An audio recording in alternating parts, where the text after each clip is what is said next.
this looks bad. Let me help you. I've got 7 pointers. Let's talk about mastering your smartphone camera. 7 tips I want to share with you. And the first tip I want to share is probably the first thing any professional will also tell you when you want to upgrade your camera shots. And that's to prioritize light. First thing you have to do is identify in-camera lighting changes or external light. External light, I'm referring to the sun, softboxes, reflectors, even lamps you stole from your mother's bedroom. Now, the first thing you do when you can control the external light, then you move to your camera's in-body settings to change the light. I'm talking the ISO, your shutter speed, all those things. Do that second, so that you can fit the best to your shot's criteria. Now, when I say the bokeh on that image looks mesmerizing, does anything I say ring a bell in your brain cells? Well, when I'm talking about bokeh, I'm referring to that majestic, blurred background in front of a well-defined subject. The reason that happens is because of the camera's depth with varying aperture. And mesmerizing means to capture one's attention as if by magic. Now, if you don't always have access to a $1,200 phone or a professional camera with varying aperture, it's fine. Use your smartphone telephoto lens. And if your smartphone doesn't have a telephoto lens, you should probably upgrade from that 18-year-old 3310. So, use your telephoto lens, aka something with a higher zoom definition than your 1x. Move back until the frame covers exactly as much as the shot you originally wanted to take. That will mean you're further from the background and a well-defined, almost majestic looking subject. Now, on the lesson of camera lenses, I've got another crazy tip for you.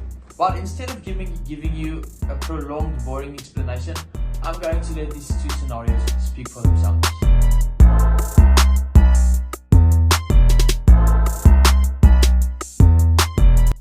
I hope you were intelligent enough to see the difference between those 2 scenarios when you shoot and use your wide-angle lens.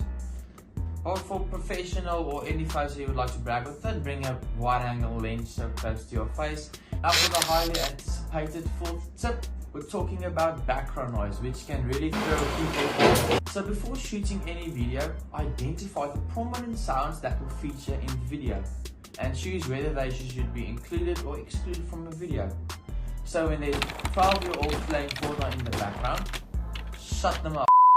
Another thing that can probably throw people off is when you're in a room surrounded by a lot of bricks, not a lot of cushioning to absorb the sound, and echo can really throw people off. After all, great opinions than my own say that audio is 50% of the viewing experience. Now the 5th tip, moving back to some of the camera settings, referring back to this video, let's talk about motion blur.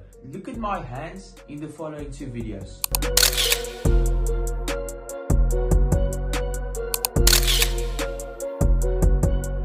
Now I really hope you saved the 2nd video, because that would be quite embarrassing for myself.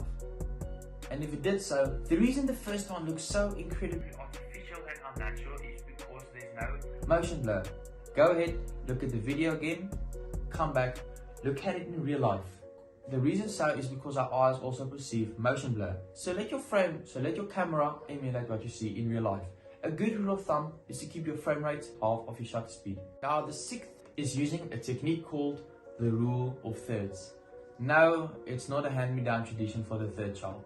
So the rule of thirds, turn on the camera grid on your smartphone.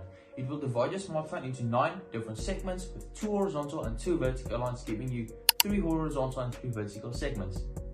So what you do and shoot when you identify your subject is to move it to either one of the lights, off center. How original. Now that's a really easy way to create a flattering shot for any meaningful photos or videos you want to shoot. The 7th tip, with some hype behind it, is to how ironically and quite originally combine the previous 6 tips. Really elegantly.